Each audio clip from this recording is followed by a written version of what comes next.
15-year-old. We would talk on the phone for hours. He was the quiet type. He's a little wimpy-looking feller. It would have been a typical teenage romance. They almost immediately began expressing love to one another in this undying devotion. But there was one problem. He wasn't a teenager. Anytime a 21-year-old wants to date a 15-year-old, most parents are going to raise a few eyebrows. Her parents didn't stop there. They tried their best to break the couple up. There was a confrontation. He had blocked his vehicle in and threatened him. But when the parents turned up dead and the girlfriend went missing, the police were soon wondering, had the boyfriend taken his revenge? He told me that he was going to take care of everything. And had he also taken the girl? My first words were, you going to kill me?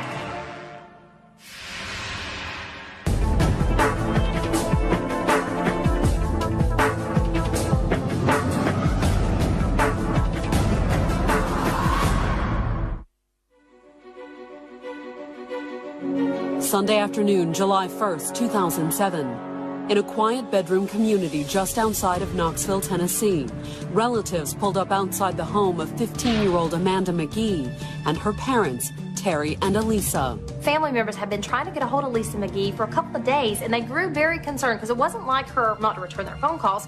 Elisa's silence was doubly unusual because her sister had given birth to twins just days before. I had my baby boys. My sister and Amanda were there with me that night. Lisa was so excited about the babies. She was going to the hospital every afternoon from work to see about them. But then for 3 days, silence. On Friday, I was released from the hospital. We were expecting Elisa to at least come or call. We didn't hear from her. And on Saturday, we didn't hear from her. About 1 o'clock on Sunday afternoon, I thought, oh, something's wrong. One of Elisa's cousins drove to the McGee house to check in with Elisa. She knocked and nobody answered. She went around to the other door to knock, and she could see enough through the glass Elisa laying in the floor. A few quick phone calls brought both the sheriff's department and more of Elisa's family rushing to the scene. The family got there first. I came right down, and my grandson was with me, and I told him just go to the front and kick in the door. Inside, Linda Smith found her niece sprawled on the kitchen floor. She'd been shot. When I realized she was dead, I was screaming for Terry. Terry, come help me. You know, Terry, Amanda. You know, where are you? Terry couldn't help. Family members found him seconds later, still in bed. As you went back and opened the bedroom door of Terrence McGee's bedroom, you would see him laying in the bed, facing away from the door toward the wall with a gunshot wound to the head. But where was Amanda? Her aunt ran to the 15-year-old's room. I held the doorknob for so long before I opened that door because I knew I was thinking I was going to find Amanda in there dead. The room was empty, leaving both family and police to wonder, did the missing Amanda hold the key to solving her parents' murders?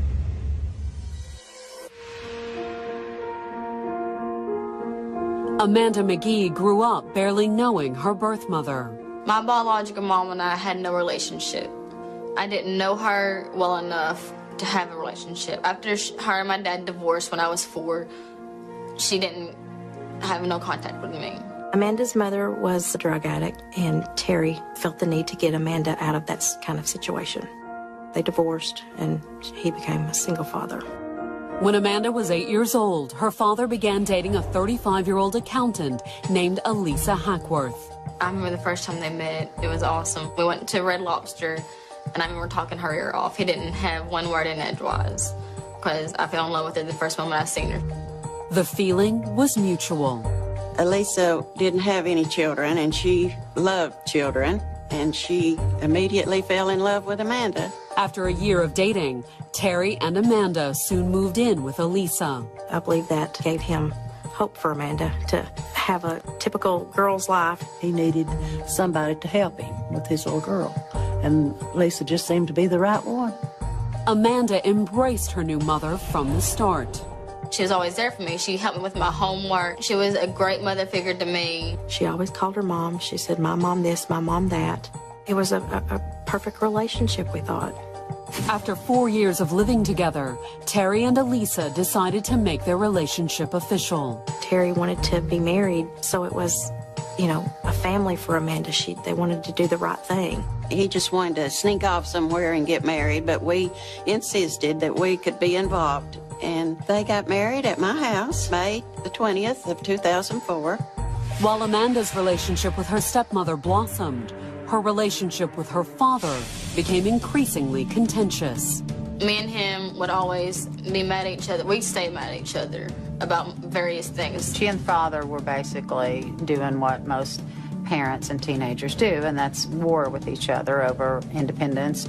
And independence in Amanda's case meant the freedom to go out with boys. Even when she was 12, she liked the boys because we'd go on vacation. We'd have to watch her constantly because she's out looking for her a boyfriend.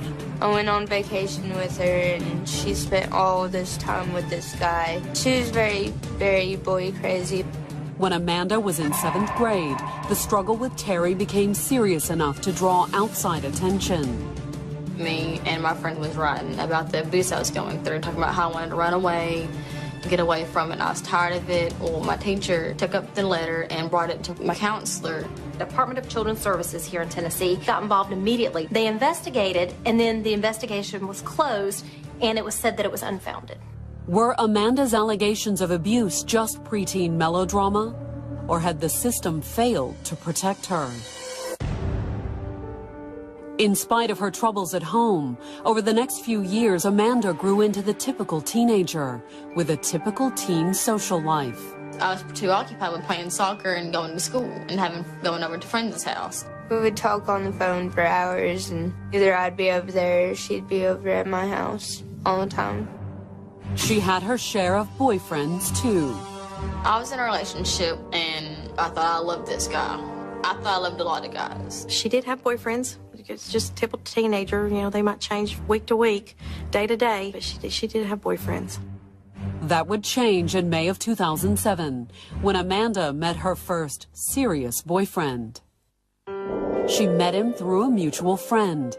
He said he's really cool, and I was like, well, what's his name? He said Andrew. At first glance, Andrew Mann wasn't exactly a heartthrob. He's a little wimpy-looking feller, and didn't look healthy, and he's real pale and skinny. Andrew did have a few things going for him, however. He told her that he had money and he was in construction business. He was his own boss. He had a new house, motorcycle, a brand new car. He got me a very expensive ring. And it was real. I was with him when he got it. I was there when I pointed it out and everything. Within weeks of meeting, the young lovers were already talking marriage. I was so much in love with him. He busted out with, will you marry me? I've only known the guy for 2 weeks, and I'm already accepting a proposal to him. They almost immediately began expressing, love to one another and this undying devotion. When Amanda introduced Andrew to her best friend, Rebecca Duggan, Rebecca wasn't impressed. I just felt like he wasn't a good boyfriend for my 15-year-old friend. Her objection? Technically, her 15-year-old friend's new boyfriend wasn't a boy. He was a 21-year-old man, which may have been why Amanda hid the relationship from her parents. Anytime a 21-year-old wants to date a 15-year-old, most parents are going to raise a few eyebrows and have concerns over that. Andrew expressed his own concerns after Amanda told him about the ongoing struggle with her father. He got really upset. He said, well, I'm taking you out of that house. He said, let's go run away together. Well, the next week, I ran away.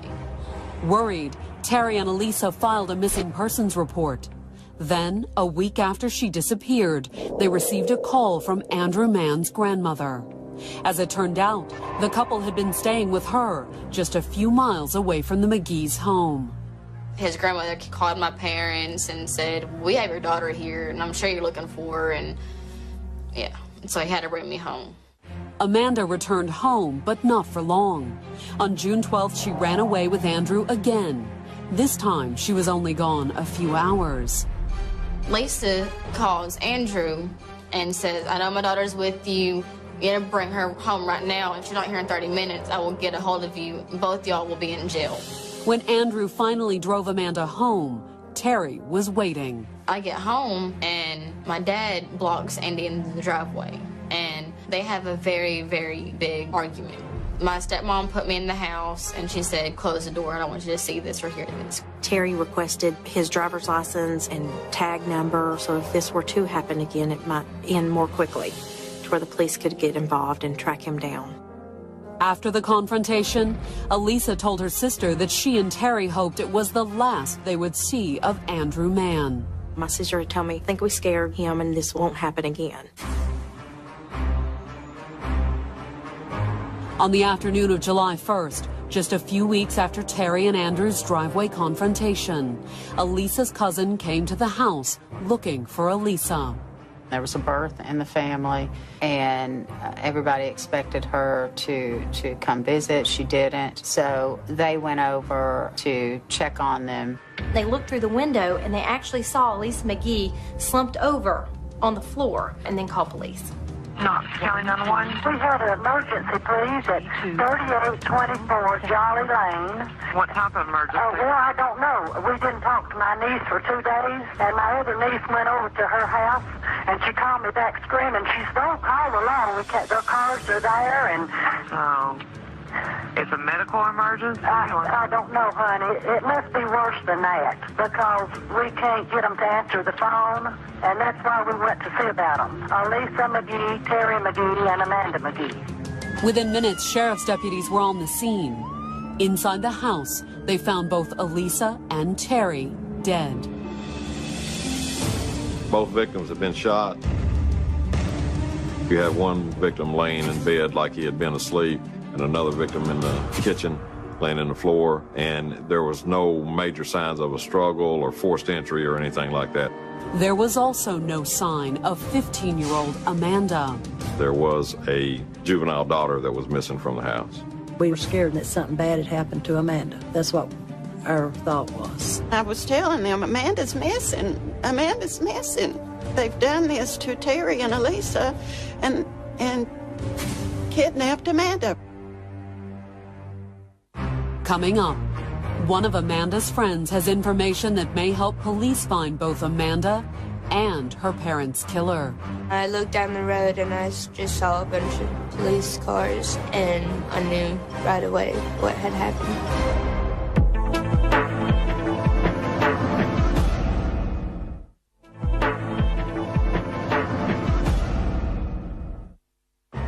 At a little after 3 on the afternoon of July 1st, 2007, the yard outside Amanda McGee's Knoxville, Tennessee home was swarming with sheriff's cruisers and emergency vehicles.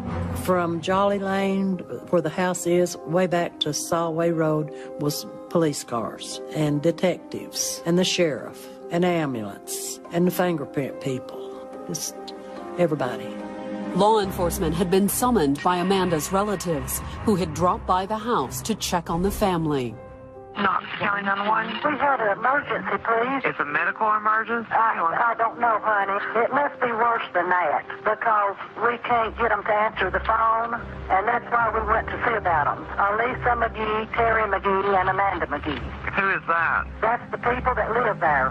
We were just worried about them because they wouldn't answer the phone, so we went to check. Dispatch received a call from one of the family members. She had gone to the residence and looked in the back window and saw Elisa laying in the kitchen floor. Moments later, they'd found Amanda's father, Terry, in the back bedroom. The door was closed, and one of us opened the door, and there was Terry. We were just in shock. They'd both been shot. From the position of Terry's body, police suspected he had been asleep. We found him laying on his side with a gunshot wound to the back of his head. He was facing away from the entrance to the room, toward the wall in the bed. Based on the crime scene, Elisa appeared to have been shot while trying to escape. Elisa McGee had been shot several times in the back. But who had pulled the trigger? There was no sign of forced entry or a struggle. There was not a lot of blood streaked through the house and things torn apart. It would have looked normal other than to have these two bodies. It was probably someone that they knew, and they probably did not expect that it was going to happen, but not necessarily a robbery. But if Terry and Elisa weren't shot during a robbery, what had happened? Could a kidnapping explain the killings and Amanda's absence? My sister Linda, she thought something bad's happened to Amanda. I was thinking that they've done this to Terry and Elisa and kidnapped Amanda. At the crime scene that afternoon, Amanda's relatives filled the detectives in on the recent drama involving Amanda and her 21-year-old boyfriend, Andrew Mann. She ran away for a week with him, and she came back. Prior to the murders, there had been an incident in the driveway at the McGee residence where Andrew had brought Amanda back home. And Terry McGee had told Andrew in no uncertain terms to stay away from his daughter. Mr. McGee was threatening to report him for statutory rape. It was a very heated conversation. There was no doubt that Mr. McGee did not want this relationship to persist. Had Andrew responded with violence? That's certainly what Amanda's relatives suspected that afternoon at the house. They thought Andrew Mann had done this, and they were worried actually about Amanda. They were looking for Amanda to make sure that she was okay. Amanda's relatives weren't the only ones worried. The blue lights and emergency vehicles swarming around the house soon brought out the entire neighborhood. All the neighbors, of course, were, out in the yard looking around. One of the neighbors outside the police cordon was Amanda's best friend, Rebecca Duggan. I looked down the road and I just saw a bunch of police cars, and I knew right away what had happened. Rebecca came down, and they, of course, stopped her. She couldn't get through, for the other vehicles. That would change, however, as soon as police heard what Rebecca had to say. I just looked at the closest police officer and I just started rambling on. A young lady that lived up the street made contact with the officers and the detectives and said that she knew who probably did it because of prior conversations with Andrew Mann. Of course, this is going to raise the interest of law enforcement, and they questioned her, and she disclosed that Andrew had been talking about executing a plan just like the one that had happened. According to Rebecca, she'd first heard of the plan a few days before, not long after Andrew and Terry McGee had argued in the driveway. And she'd heard it from Andrew himself. He told me that he was going to have a couple friends come and take care of the bodies and take care of everything. After that, I was scared. I didn't know what to do. Rebecca not only revealed Andrew's role in the murders, she also told police where Andrew planned to take Amanda after he killed her parents. Andrew had told me where they were going to be staying, and I told the police what car he was in. I gave him a picture of Amanda. According to Rebecca, Andrew said he was staying with John Basansany, the father of a friend. My son came to me and said that Andrew had been kicked out of his grandmother's house, and I'm not going to let kids live on the street. By 7:30 that evening, law enforcement had surrounded the Basansany house. It was clear they weren't expected. Amanda and Andrew planning a cookout with friends on that afternoon. Amanda McGee was in the kitchen. Andrew Mann was in the kitchen. I was marinating steaks because I was going to put them on the grill. The cookout would be cut short. I heard somebody say, "Hey, is anybody home?" I'm like, "Well, yeah, come on in. The front door's open." Next thing I know, I've got a group of police officers standing around me. Very polite men. Asked for identification. The officers immediately handcuffed Andrew. They then turned their attention to Amanda. A lady officer grabbed Amanda and asked her for identification, and, well, I don't have any identification. And the officer asked her again. She says, "I don't have any." He says, "How old are you?" Amanda told her 15. Top of my head like to come off. Andrew and Amanda were both taken into custody. And as the couple was hauled outside to the waiting police cruisers, one of the investigators turned to their host. I'm like, "What's this about?" He said, "We can't disclose this at this point because this is an ongoing investigation." And he asked some questions. John explained to the investigator that Amanda and Andrew had turned up on his doorstep Friday evening. Andrew came to me and asked if he and Amanda could stay there for a few days. I was told the young lady was 19 years old at that time. He said his son's friends could stay. My son vouched for him, so that was fine with me. John told the investigator he'd seen little else of Amanda and Andrew that Friday. Shortly after arranging their accommodations, the couple had gone out for the evening with his son and some other friends. That night, Andrew Mann, Amanda McGee went out for drinks, partying together, and having fun with her friends. They seemed nothing was wrong. They seemed like everything was okay. They were very upbeat, like a young couple in love, having fun together, playing, bantering back and forth.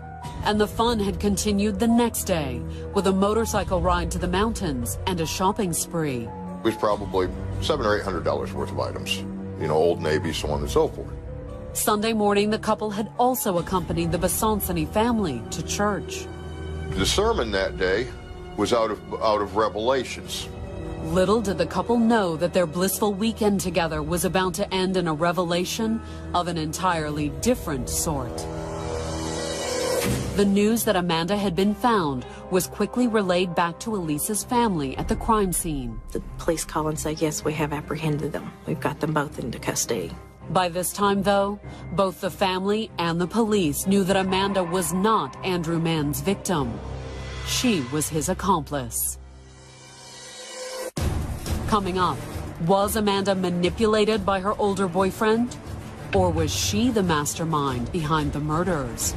I was just spilling my guts out, and it hurt so bad to have to tell the whole truth.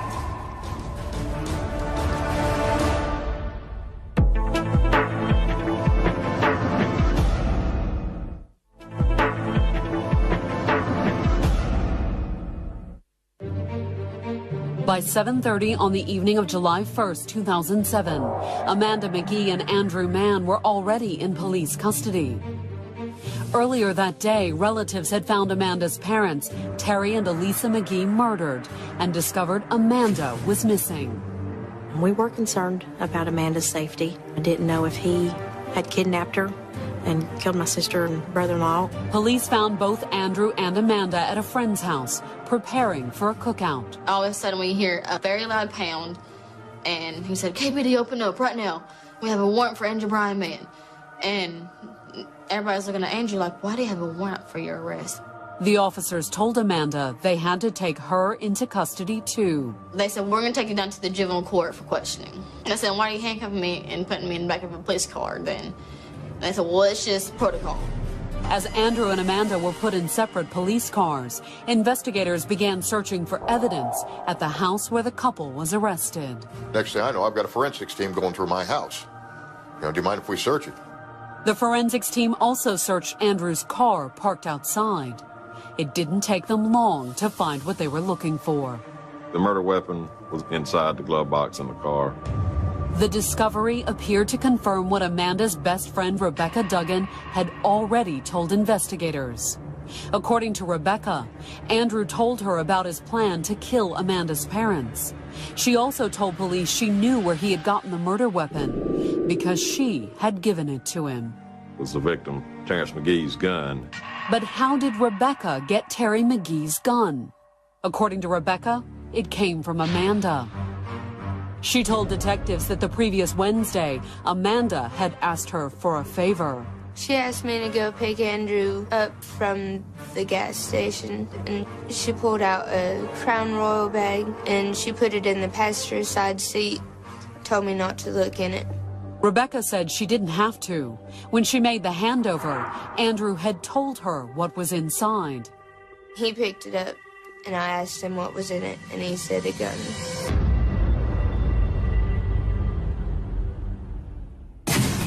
So why hadn't Rebecca told anyone about the gun?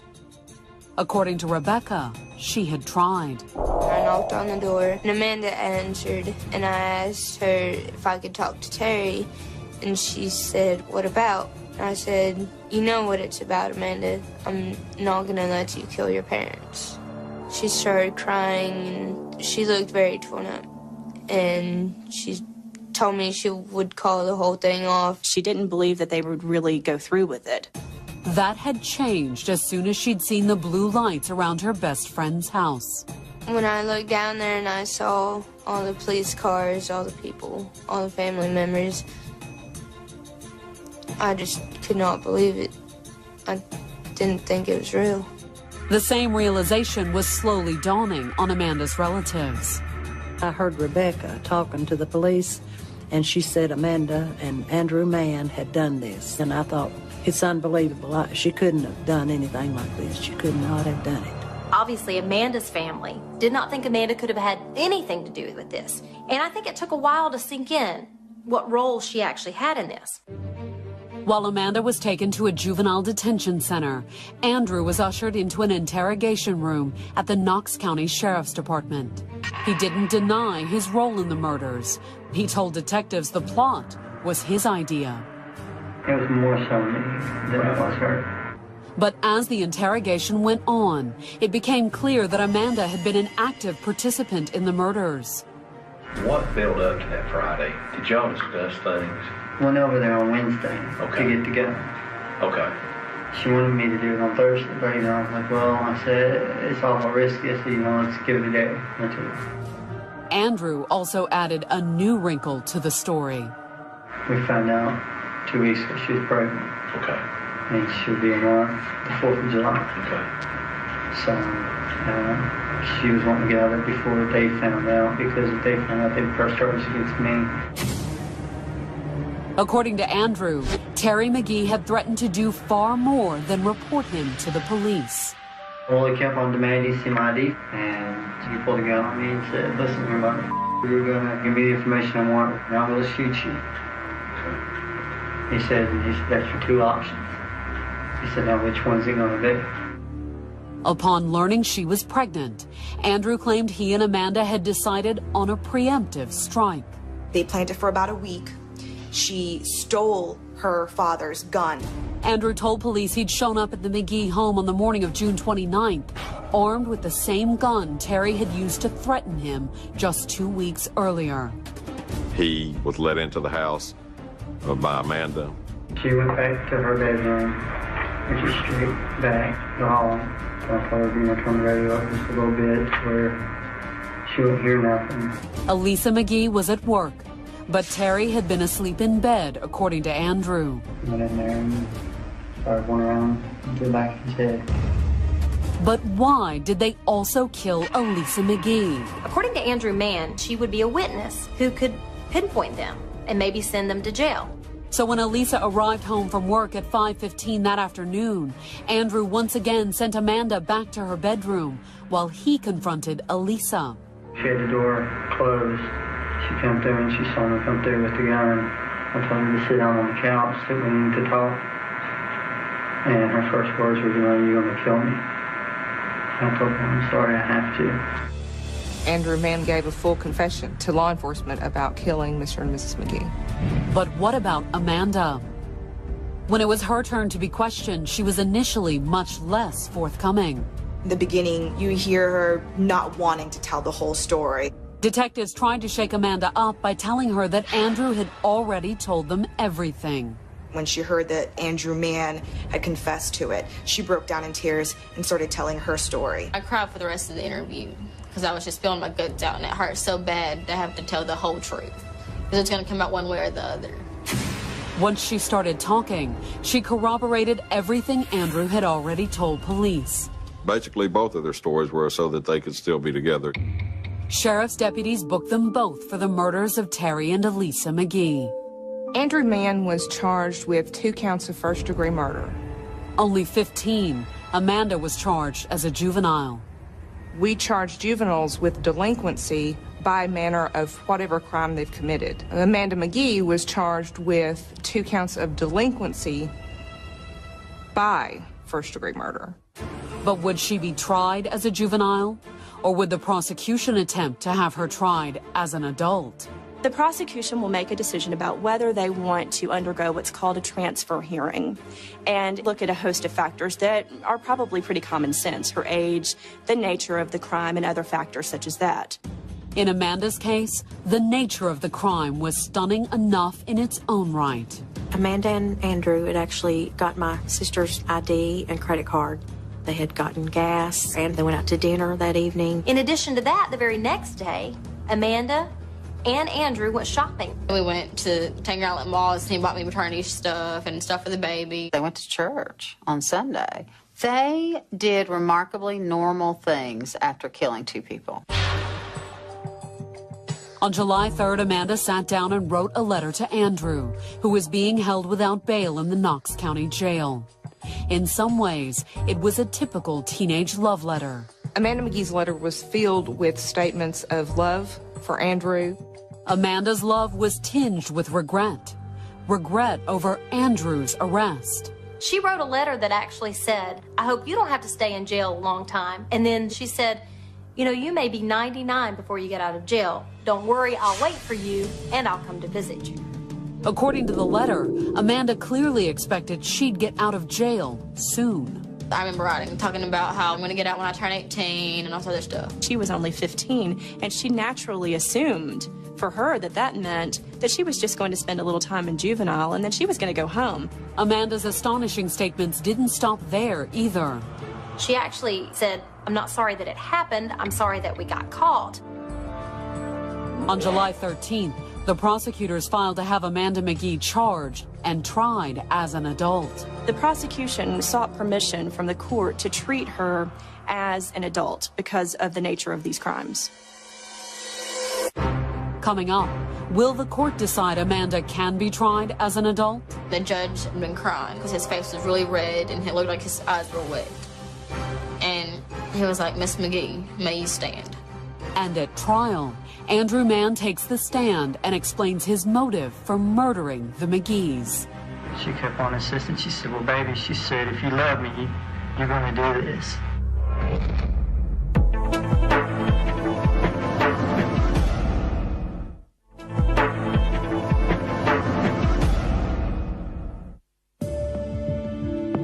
On February 25, 2008, bailiffs led Amanda McGee before the judge who would decide whether she would be tried as an adult for her parents' murders.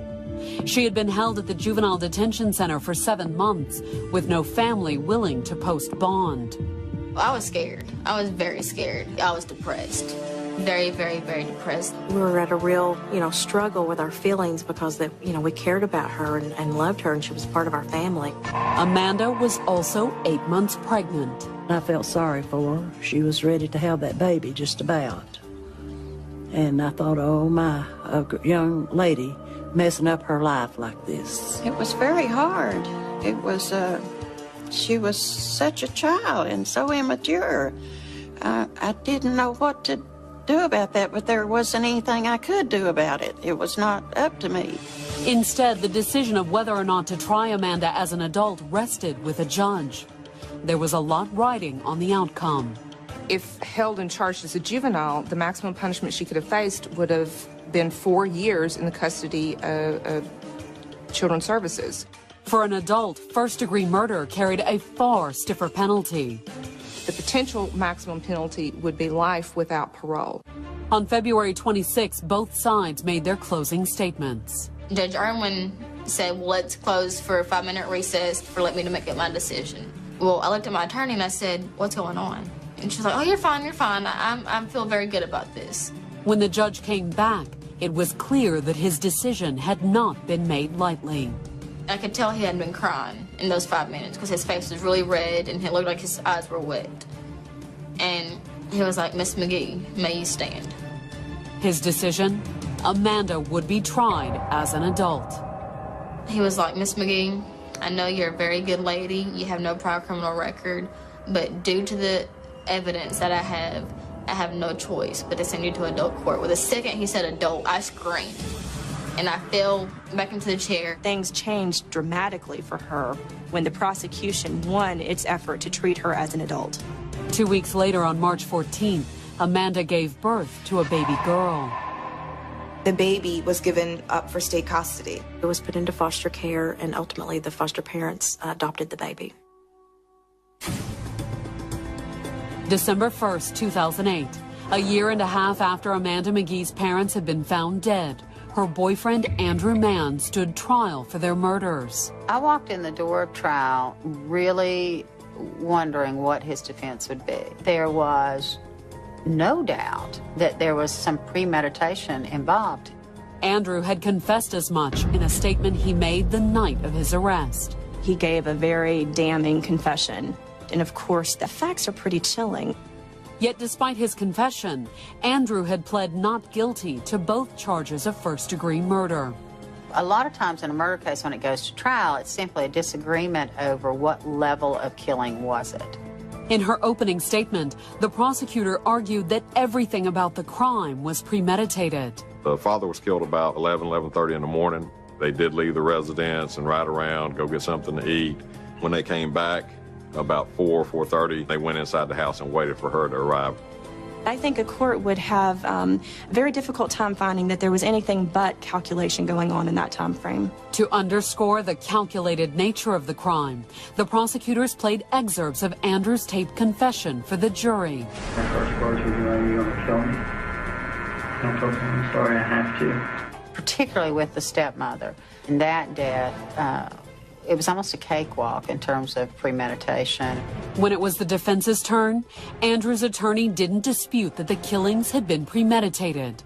However, he did argue that it wasn't Andrew who did most of the planning. Andrew Mann's defense team was trying to blame it on Amanda McGee's side, saying, well, she was the one that really was the brains of the operation. She's the one that coerced him to do it.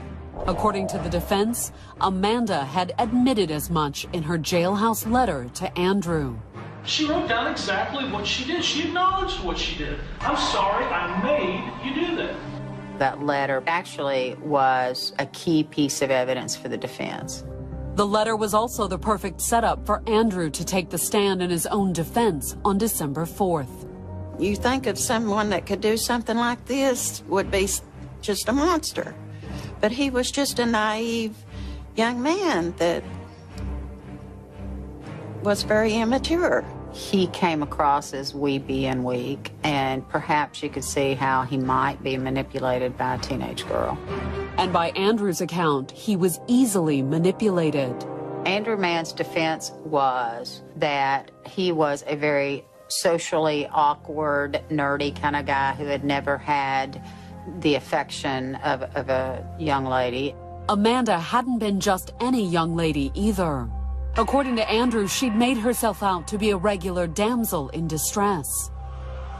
She kept on insisting. She said, "Well, baby," she said, "if you love me, you're going to do this." He felt like he didn't have a choice, that he was trying to protect his girlfriend. And who did Andrew think he was protecting Amanda from? Her abusive father. He said that Amanda had told him these lies about her father. I told Andrew all of it, every single detail of what happened between me and Terry. And then he really snapped. He said, "Well, what do you want me to do?" I said, "Do something." And I guess he twisted my words around and thought I meant literally get rid of him. Andrew's defense had evidence that Amanda had made the accusation before. In fact, 3 years before meeting Andrew, Amanda and Terry had both been interviewed by the Department of Children's Services. They had nothing to back up these abuse claims. The only word that anyone had that any of this had gone on came from Amanda. They came to my school and interviewed me, and they notified bruises and took notes of everything, and they recorded my conversation with them. They had promised me they'd do a follow-up, a random follow-up check out of nowhere to come to the house, and they never did that. And I feel as though that I lost. The reason I have a very big trust issue is because of DCS. Even if the allegation was true, did it excuse the crime? In closing arguments on the morning of December 5th, the prosecutor stressed to the jurors that Andrew was on trial for 2 murders. They didn't stop with murdering her father, this alleged abuser. 9 hours later, they murdered her stepmother. The case went to the jury just before noon. And unlike the 9 long hours Andrew and Amanda spent waiting to ambush Elisa, it wouldn't take the jury long to come back with a verdict. They didn't stay out more than 30 or 40 minutes. The jury did not take a lot of time to decide the case, particularly given that it was 2 counts of first-degree murder. The jury found Andrew Mann guilty on both counts. He was sentenced to receive 2 life sentences. When Amanda heard the news, she had very different feelings from the ones she had expressed in her letter a 1.5 years earlier.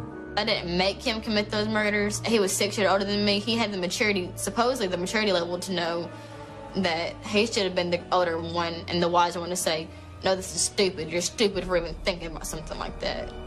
He got 2 life sentences, which was 102 years.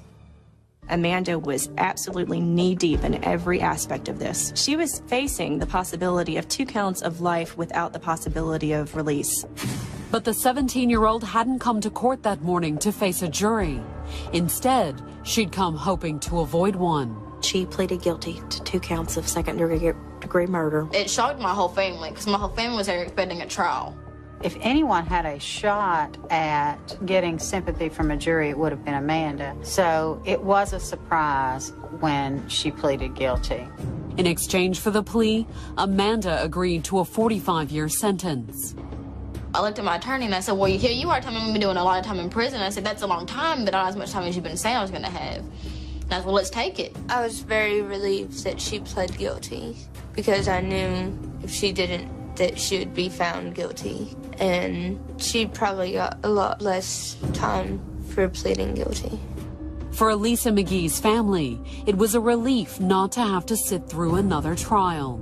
It was so bad to go through his trial, and I just hated to have to do that. It's the hardest thing I've ever done in my life. And listen to that for a whole week. After all, the confessed murderer standing before the judge was still the little girl they'd known and loved. I wanted Amanda to have a break. I didn't think she deserved a life sentence. We're satisfied. Whatever punishment that she received is not going to change what has happened or bring my sister or Terry back. So we were just happy that she did receive the punishment that she did. As for Amanda, she is no longer the 15-year-old girl whose only regret was getting caught. I know now that if I was halfway thinking that this wouldn't happen. And I know this isn't possible, but I want some kind of sign from Lisa that she forgives me.